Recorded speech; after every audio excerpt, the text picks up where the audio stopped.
America, Saudi अरब, Japan ऐं ॾखण Korea समेत ॿियनि मुल्कनि में बि एकता जूं तक़रीबूं अमेरिका जी गादी वारी हंधि वाशिंगटन DC में बि सिंध जी सक़ाफ़ती रंगनि सां झिड़की पियो। टोपी अजरक पियल सिंधियुनि जो कैपिटल हिल ॿाहिरां गीतनि ते रक़्स। नौजवाननि चयो त सिंध जीअं अमेरिका में बि एकता ईद मल्हाए रहिया आहियूं। सिंध जी सक़ाफ़त हज़ार साल पुराणी आहे ऐं अली काज़ी खे जस हुजे जंहिं इन ॾींहं जी शुरूआति कई।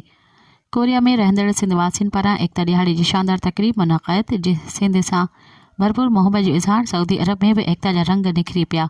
एकता तक़रीब में सिंध जे गीतनि ते रक़्स। फ़नकार नजफ़ अली, नईम सिंधी, अनीना फिदा ऐं ॿियनि सुर विखेरे नौजवाननि खे झूमाए छॾियो। अॻवाननि चयो त एकता ॾियारी जो बानीकार अली काज़ी आहे। सऊदी अरब में बि पंहिंजी सिंध जी सक़ाफ़त जो ॾियारो मल्हाए ख़ुशी थी रही आहे। जापान में बि सिंध जी एकता जा रंग झिरकी पिया।